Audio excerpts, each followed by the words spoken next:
उम्र थका नहीं सकती, ठोकरें गिरा नहीं सकती। अगर जिद हो जीतने की दोस्तों, तो फिर हार भी आपको हरा नहीं सकती। जय श्री राम, जय हिंद, जय भारत। दोस्तों, स्वागत है आप सबका एक बार फिर से आपके अपने चैनल स्काई स्पीक्स पर। तो आज हम बात करने वाले हैं मकर राशि, मकर लगन दोनों के लिए दिसंबर का महीना कैसा रहेगा। इस महीने मकर लगन की बात करें तो मकर लगन वालों के लिए परिवर्तन की आंधी चलने वाली है। खूब भाग दौड़ होगी आपकी, तैयार रहिएगा इसके लिए।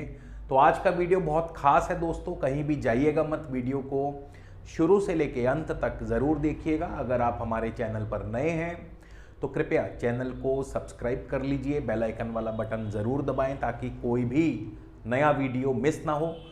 पर्सनल कंसल्टेशन के लिए स्क्रीन पर या वीडियो के डिस्क्रिप्शन बॉक्स में आपको हमारा व्हाट्सएप नंबर मिल जाएगा। आप इस व्हाट्सएप नंबर पर हमें व्हाट्सएप के माध्यम से अपना जन्म विवरण यानी कि आपका नाम, आपकी जन्म तिथि, जन्म समय, जन्म स्थान, आपका प्रश्न, आपकी समस्या लिख करके भेजें। आपको घर बैठे ही फ़ोन कॉल या वीडियो कॉल के माध्यम से पूरा मार्गदर्शन मिलेगा।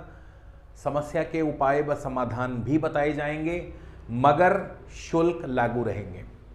तो आगे बढ़ते हैं और आज का ये गोचर जो है आपकी चंद्र राशि और लगन राशि दोनों पर आधारित होगा। वीडियो का पहला हिस्सा जो है आपकी चंद्र राशि पर होगा, वीडियो का दूसरा हिस्सा आपकी लगन राशि पर होगा। या फिर जहां राशि शब्द का इस्तेमाल करूं तो इसे चंद्र राशि से देखें, जहां लगन शब्द का इस्तेमाल करूं तो इसे अपने लगन राशि से देखिएगा। तो आपके सामने दिसंबर महीने की मासिक प्रवेश कुंडली उपस्थित है। शनि आपके धन भाव में है, अपनी राशि में है। तो मकर राशि वालों पर शनि की 7.5 अपने अंतिम चरण पर होगी। राहु तृतीय भाव में है, मीन राशि में। बृहस्पति मेष राशि चौथे भाव में है। चंद्रमा आपके छठे भाव मिथुन राशि में होंगे इस महीने के आरंभ में। केतु नवम भाव कन्या राशि में। शुक्र आपके दशम भाव में है तुला राशि में। यहाँ पर मकर लगन वालों के लिए शुक्र मालव्य नामक योग बना रहे हैं, जिसे पंच महापुरुष योगों की श्रेणी में रखा गया है, सबसे उत्तम राजयोग माना गया है। सूर्य और मंगल जो हैं आपके एकादश भाव में हैं। अब सूर्य, मंगल और शुक्र तीनों ही इस महीने राशि परिवर्तन भी करेंगे। सूर्य 16 दिसंबर को, मंगल 27 दिसंबर को, शुक्र 25 दिसंबर को एक एक राशि आगे बढ़ जाएंगे।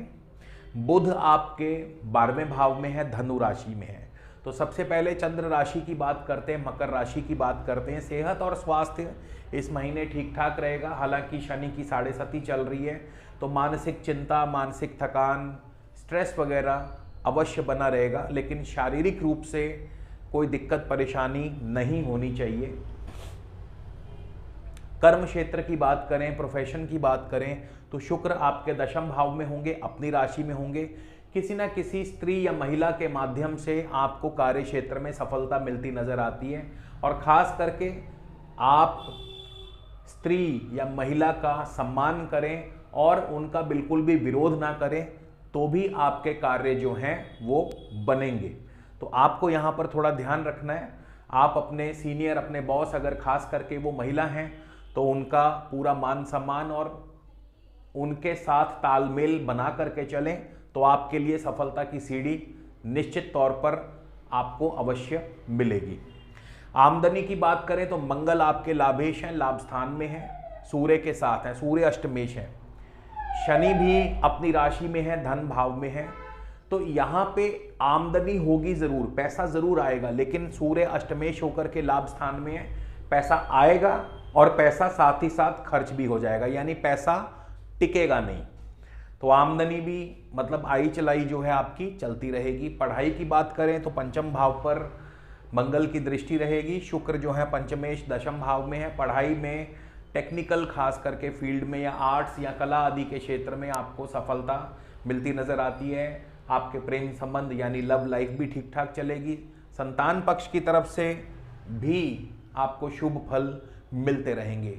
इसके बाद दाम्पत्य जीवन की बात करें तो सप्तम भाव पर किसी भी क्रूर या पाप ग्रह की दृष्टि नहीं है, तो ऐसे में दाम्पत्य जीवन आपका ठीक ठाक रहेगा, पारिवारिक जो है तालमेल बना रहेगा, परिवार के साथ क्वालिटी टाइम आप स्पेंड करेंगे। और भाग्य की बात करें तो केतु आपके नवम भाव में है, नवम भाव में केतु भाग्य की वृद्धि करते हैं, वहीं तृतीय भाव में राहु भाई बंधुओं से सुख सहयोग दिलाते हैं। बुध जो है 12वें स्थान में है, विदेशों से अच्छा तालमेल, विदेशों से अच्छा व्यापार आपको दिलवाते हैं। तो इस प्रकार से मकर राशि वालों के लिए दिसंबर का महीना रहने वाला है। अब हम बात करेंगे मकर लगन की, और लगन की बात करें तो जाहिर है सबसे पहले दशा अंतरदशा की बात करेंगे, जिसमें सबसे पहले शनि की दशा अंतरदशा। मैंने मकर लगन वालों के लिए बोला था कि इस महीने आपको परिवर्तन की आंधी चलेगी और काफ़ी भाग दौड़, काफ़ी मेहनत मशक्कत आपको करनी पड़ेगी। ऐसा क्यों कहा था, उसके पीछे कारण ये है कि अधिकांश ग्रह जो हैं वो या तो बुध के नक्षत्र में है, या केतु के नक्षत्र में है, या शुक्र के नक्षत्र में गोचर करेंगे। मैक्सिमम प्लैनेट्स इन 3 नक्षत्रों से गोचर करेंगे, जिसकी वजह से आपको जो आपकी भागा दौड़ी, आपकी काफ़ी ज़्यादा आपके जो उथल पुथल है, या एक तरह से कह लीजिए परिवर्तन जो है वो आपके जीवन में इस महीने बना रहेगा। यानी ये परिवर्तन कोई भी हो सकता है, ये आपका स्थान परिवर्तन हो सकता है, ये आपका नौकरी संबंधी परिवर्तन हो सकता है, ये कोई छोटा मोटा भी परिवर्तन हो सकता है, कोई बड़ा परिवर्तन भी हो सकता है, और यात्रा आदि भाग दौड़ तो चलती रहेगी आपकी। तो शनि की बात करते हैं, आपके लग्नेश हैं शनि, लगन भाव के स्वामी हैं, और शनि द्वितीय स्थान अपनी ही राशि में चल रहे हैं। लेकिन शनि पूरा महीना राहु के नक्षत्र में रहेंगे, शतभिषा, और राहु आपके तृतीय भाव में। तृतीय भाव दोस्तों छोटी मोटी यात्राओं का है। तो शनि लग्नेश होकर के राहु के नक्षत्र में, राहु मीन राशि और तृतीय भाव, मीन राशि भी यात्रा की कारक मानी गई है, खास करके विदेश यात्रा की कारक, समंदर पार यात्रा की कारक मानी गई है, और तृतीय भाव भी छोटी मोटी यात्राओं का माना गया। यानी भाग दौड़ चलती रहेगी, स्थान परिवर्तन, कार्य क्षेत्र परिवर्तन, घर परिवर्तन, छोटी मोटी यात्रा, ये सब चलता रहेगा, और भागदौड़ आपके जीवन में बराबर बनी रहेगी। भाई बंधुओं का साथ भी आपको मिलता रहेगा। यानी ये महीना काफ़ी ज़्यादा आपको एग्जॉस्ट करेगा, हेक्टिक रहेगा, शेड्यूल आपका काफ़ी हेक्टिक रहेगा। इसके बाद चलते हैं सीधा राहु की ही दशा अंतरदशा की बात कर लेते हैं कि राहु आपको कैसा फल देंगे। अब राहु जो है गुरु की राशि में है, और राहु गुरु जो है आपके तृतीय और द्वादश भाव के स्वामी हैं। तृतीय भाव दर्शाता है छोटी मोटी यात्राओं का, द्वादश भाव दर्शाता है लंबी दूरी की यात्राओं का, विदेश यात्राओं का। तो राहु क्योंकि गुरु की राशि में है, तो राहु की अपनी दशा अंतरदशा में भी यही सब फल प्राप्त होंगे। भागा दौड़ी यात्राएं, स्थान परिवर्तन, छोटी मोटी या लंबी दूरी की यात्राएं, विदेश यात्राएं इस महीने दिखाई दे रही हैं। यानी काफ़ी हेक्टिक शेड्यूल रहेगा आपका। और राहु जो है इस महीने रहेंगे बुध के नक्षत्र में। अब बुध कौन है? बुध आपके छठे और नवम भाव के स्वामी हैं। छठा भाव ऋण, रोग और शत्रु दर्शाता है, नवम भाव भी यात्राओं को दर्शाता है, यानी विदेश यात्राओं को दर्शाता है। तो आपको राहु जब बुध के नक्षत्र में है तो आपको ऋण, रोग और शत्रु यानी ऋण की सुविधा प्राप्त हो सकती है, स्वास्थ्य का थोड़ा ध्यान रखना पड़ेगा, शत्रु परेशान करेंगे। वहीं नवम भाव के भी स्वामी बुध बनते हैं, तो यहाँ पे भी आपकी यात्राओं को दर्शाते हैं, परिवर्तन को दर्शाते हैं। नवम भाव दोस्तों परिवर्तन का भी है, तो ये परिवर्तन आपके कार्य क्षेत्र में हो सकता है, ये परिवर्तन आपके घर में भी हो सकता है। तो कोई ना कोई परिवर्तन और भाग दौड़ और शेड्यूल जो है आपका काफ़ी हेक्टिक रहने वाला है। तो राहु के बाद सीधा चलते हैं केतु पर कि केतु की दशा अंतरदशा आपको कैसा फल देगी। केतु भी बुध की राशि में है और केतु मंगल के नक्षत्र में है, चित्रा नक्षत्र में है। मंगल चौथे और 11वें भाव के स्वामी है, तो केतु की दशा अंतरदशा में भी भाग दौड़ रहेगी, क्योंकि नवम भाव जैसा कि मैंने बताया यात्राओं का है, परिवर्तन का है। नवम भाव परिवर्तन लाता है, यात्राएं करवाता है। ये यात्राएं स्वदेश में हो सकती है, ये यात्राएं विदेश में हो सकती हैं। और बुध छठे भाव के भी स्वामी है, ऋण आदि की सुविधा, शत्रु परेशान करेंगे, स्वास्थ्य का ध्यान रखें। केतु मंगल के नक्षत्र में है, चित्रा नक्षत्र में। मंगल चौथे और 11वें भाव के स्वामी हैं। ऐसे में जमीन जायदाद, प्रॉपर्टी आदि से भी आपको अच्छा लाभ मिल सकता है, यानी प्रॉपर्टी संबंधी कोई ना कोई कार्य अवश्य आपका संपन्न होगा और कृषि कार्यों से आपको लाभ होगा। तो राहु और केतु की दशा अंतरदशा के बाद सीधे हम बात करेंगे सूर्य की, कि सूर्य की दशा अंतरदशा आपके लिए कैसा प्रभाव देने वाली है। सूर्य जो है आपके एकादश भाव में है, अष्टम भाव के स्वामी हैं। अब सूर्य अष्टमेश होकर एकादश भाव में गए हैं तो खर्चों को बढ़ा देते हैं, लेकिन साथ ही साथ सूर्य इस महीने बुध के नक्षत्र में है। तो बुध छठे और नवम भाव के स्वामी हैं, जैसा कि मैं बता चुका हूँ। नवम भाव परिवर्तन का है, नवम भाव यात्राओं का है, ट्रैवल एंड टूरिज्म का है। तो परिवर्तन, यात्रा, भाग दौड़ आपकी चलती रहेगी, ऋण आदि की सुविधा मिलती रहेगी, शत्रु भी परेशान करेंगे और स्वास्थ्य का भी ध्यान रखें। सूर्य जो है 16 दिसंबर को केतु के नक्षत्र में चले जाएंगे, तो केतु की भांति फल देंगे, जो ऑलरेडी मैं बता चुका हूं। इसके बाद सूर्य जो है 29 दिसंबर को चले जाएंगे शुक्र के नक्षत्र में। अब शुक्र जो है पंचम और दशम दोनों के स्वामी हैं। जब भी पंचम और दशम भाव जुड़ता है तो नौकरी में परिवर्तन या ट्रांसफर या तबादला, लेकिन प्रमोशन अवश्य होता है। तो जिनकी भी प्रमोशन ड्यू है या जो प्रमोशन का इंतजार कर रहे हैं, ट्रांसफर का इंतजार कर रहे हैं, तो नौकरी में परिवर्तन संभव है। ऐसा क्यों होता है? इसका मुख्य वजह क्या है? पंचम भाव जो है 10वें से 8वां पड़ता है, दशम भाव कर्म क्षेत्र है और हर भाव से 8वां भाव उसकी मृत्यु है।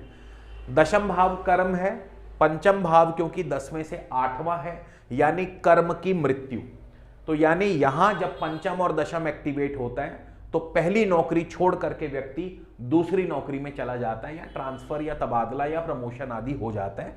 इसके पीछे जो टेक्निकल रीजन है वो यही है।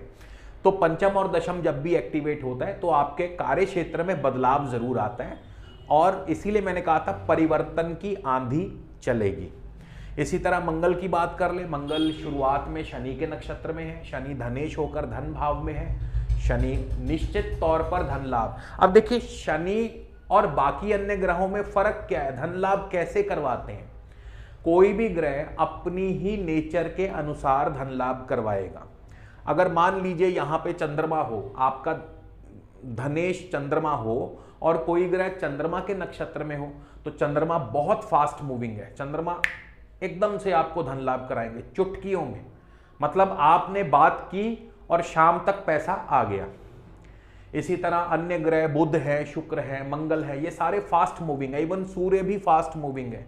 ये लगभग 1-1.25 महीने के अंदर अंदर अपनी राशि परिवर्तन कर लेते हैं। लेकिन शनि 2.5 साल एक राशि में रहते हैं। तो शनि धन लाभ करवाते हैं शनै शनै, धीरे धीरे, या फिर शनि धन लाभ करवाते हैं उन कार्यों से जहां एक ही बार लेकिन बड़े स्तर पर धन आएगा। जैसे प्रॉपर्टी का काम हो गया, शेयर मार्केट हो गई, इनमें लंबा निवेश करके, प्रॉपर्टी में भी लंबा निवेश होता है लंबे समय तक। ऐसा तो नहीं है कि आज प्रॉपर्टी ली कल बेच दी। तो जिस कार्य में लंबा निवेश होगा वहां से शनि आपको धन लाभ करवाते हैं। इसीलिए शनि धनेश हो जाए तो व्यक्ति को ऐसे कार्य का चुनाव करना चाहिए जहां से लंबे समय के बाद धन का आवागमन हो।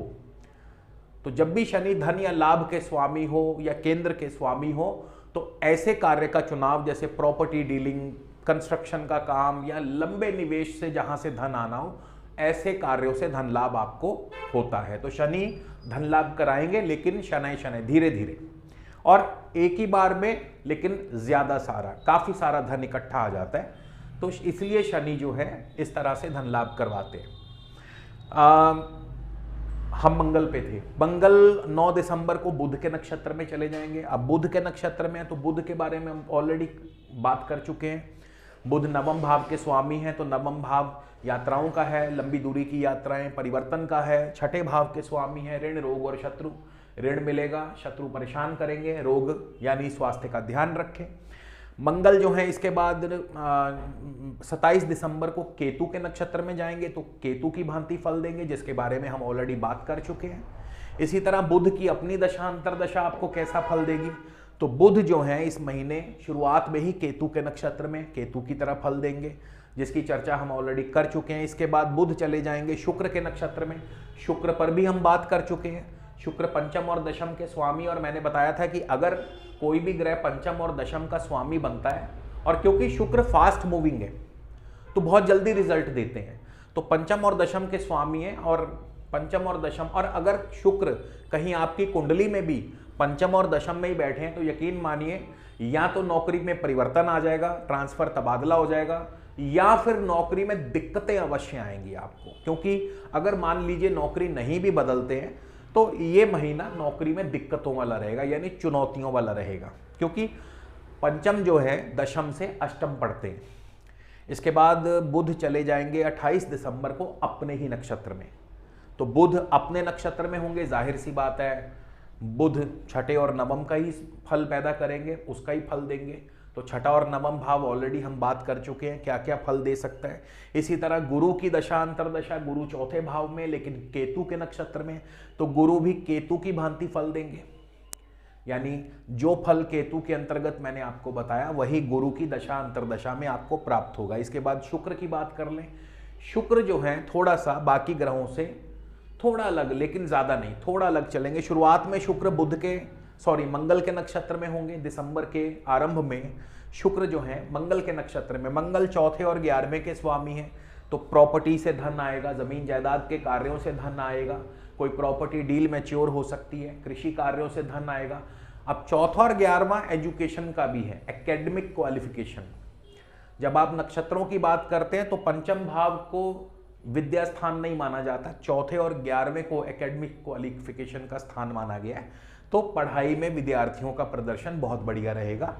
इसके बाद शुक्र 5 दिसंबर को राहु के नक्षत्र में। अब यहां शुक्र भी राहु के नक्षत्र में, तो ठीक राहु जैसा फल देंगे जो ऑलरेडी मैं इस वीडियो के आरंभ में बता चुका हूं, यानी राहु स्थान परिवर्तन, भागा दौड़ी करवाने वाले हैं। इसके बाद 16 दिसंबर को शुक्र चले जाएंगे गुरु के नक्षत्र में। गुरु तृतीय और द्वादश के स्वामी है। विदेश यात्रा, छोटी मोटी यात्रा, स्थान परिवर्तन, ये सभी 3 और 12, 5 और 10, 3, 12, 5, 9 ये परिवर्तन लाते हैं। थर्ड हाउस, पंचम house, 9th house, 12th house, ये परिवर्तन वाले हाउस हैं।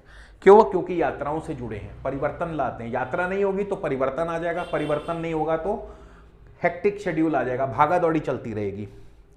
इसके बाद 27 दिसंबर को शुक्र चले जाएंगे शनि के नक्षत्र में। अब शनि द्वितीय भाव में है, धन भाव में है, तो जो लोग तो शनि के लॉन्ग टर्म इन्वेस्टमेंट वाले कार्यों से जुड़े हैं उनको अच्छा लाभ मिल सकता है। शनि धन लाभ देंगे, लेकिन शनि का तरीका है धन देने का, सबको धन लाभ होगा ये जरूरी नहीं है।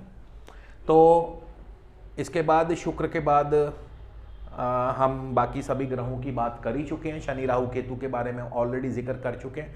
अब इस महीने उपाय किसका करना है? देखिए, जिनकी तो मकर राशि है, मकर राशि की बात कर रहा हूं, लगन की बात नहीं कर रहा, जिनकी मकर राशि है उनके लिए शनि की 7.5 चल रही है।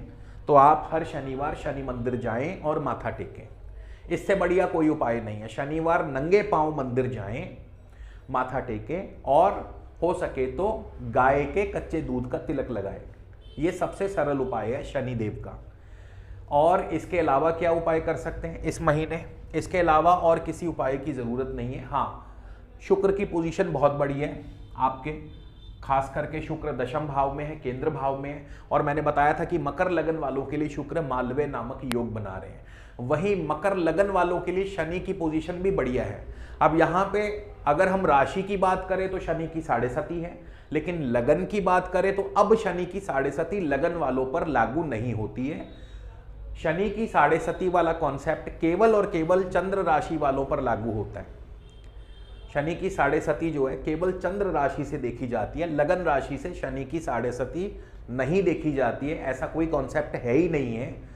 तो लगन जिनका मकर है उनके लिए शनि धन भाव में है और धन भाव के स्वामी होकर धन भाव में बैठे हैं। वैसे भी शनि लगन के स्वामी हैं, तो आप जिनका भी मकर लगन है उनके लिए शुक्र और शनि इन दोनों को बलवान किया जा सकता है। और किसी भी ग्रह को बलवान करने का सबसे सरल तरीका है उस ग्रह का रत्न धारण कर लेना।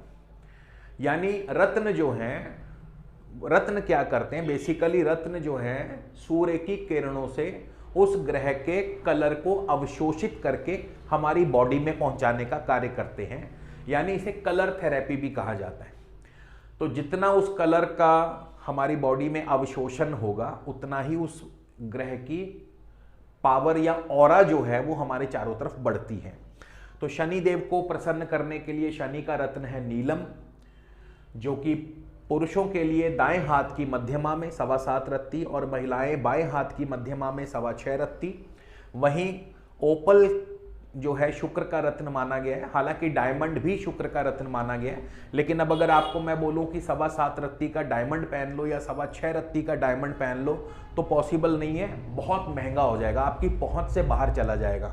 तो ऐसे में डायमंड ना पहनकर ओपल पहनना ही ज़्यादा श्रेयस्कर है, क्योंकि जो रत्न है वो आपके बॉडी वेट के हिसाब से पहना जाता है। तो अंदाजन जो है पुरुषों का जो वेट है 70-80 किलो के आसपास रहता है, महिलाओं का वेट 55-60 के आसपास रहता है। तो उस हिसाब से हम एक एवरेज वेट के अनुसार पुरुषों को हमेशा 7.25 रत्ती का ही रत्न पहनने की सलाह देते हैं और महिलाओं को 6.25 रत्ती का।